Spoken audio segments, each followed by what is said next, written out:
Es šobrīd atrodos Rīgā. Spilvas, pļavas ir man visapkārt.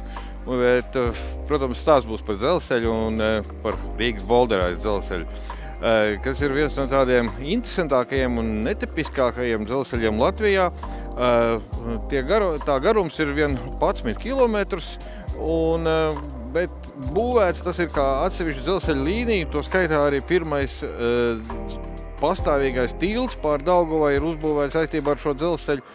Un arī šodien tā dzelzceļa nozīme bija grūti pārvērtēt, jo kāpēc tad vispār būvēja Bolderājas dzelzceļu? Būvēja tāpēc, kad kuģi ienākot Rīgas ostā sākumā tika apkalpot Daugavā aptuveni pie Rīgas centra.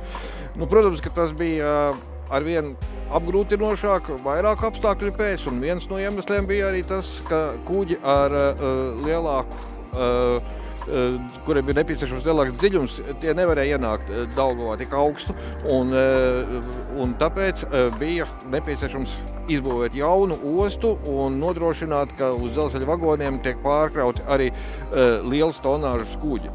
Un bija divi paralēli projekti, viens uz Mangaļiem, viens uz Bolderāju, un tas Bolderājas dzelzceļa līnija projekts bija tāds kapitālāks, un tur tika dibināta atsevišķa dzelzceļa sabiedrība, kas arī 1873. gadā šo dzelzceļu pabeidza. Pie tam tā galapunkts neatradās tikai Bolderājā, bet arī pāri Buļļups. Buļļupē faktiski tā galapunkts atradās Daugavgrīvā. Bet paralēli ar to, kad šis dzelzceļš tika būvēts rūpnieciskām vajadzībām, par to sāka kursēt arī pasažieru vilcieni. Un pasažieru satiksmei arī šādu te nepilnu 20 km garā dzelzceļa līnijā ir savas īpatnības. Ja pirms vairāk kā 100 gadiem tas bija varbūt normāli, ka cilvēkam bija jānokļūst uz Rīgu un viņš izmantoja šīs dzelzceļa satiksmes pakalpojumus, kaut arī tas aizņem diezgan paprāvu laiku, vairāk kā pusstundu. Tad pagājušā gadsimta 50. gadu beigās varbūt tas vairs nebija tik interesanti, un 1958. gadā pasažieru satiksme tika slēgta. Tā pagaidām vēl nav atjaunota, bet iespējams, ka tiks. Toties pēdējos gados ir attīstījusies tieši kravas staciju saimniecība. Aiz manis redzamais Bolderājas 2 stacijas parks ir izbūvēts tieši tāpēc, lai apkalpotu Krievu salu.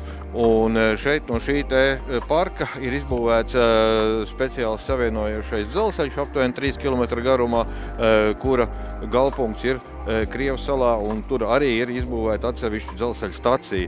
Tātad faktiski divi jauni parki. Joprojām turpina eksistēt arī Bolderājas 1 stacijas parks, un tas apkalpo savukārt privātos uzņēmējus, kas darbojas Rīgas brīvostā. Vairāk Rīgas brīvostas termināli ir izvietot Daugavgrīvā. Tur tātad vilcieni tiek padoti un tālāk arī atsevišķi vagoni vesti uz tiem termināliem. Vai būs un kad būs Bolderājas pasažieru stacija, kas kādreiz bija pretīm Jomas ielai Bolderājas centrā, par to ir diezgan liela skaidrība, ka tā būs, bet kad tā sāks funkcionēt un kāds ritošais sastāvs tiks izmantots dzelzceļa pārvadājumais, to mēs redzēsim tuvākajā laikā.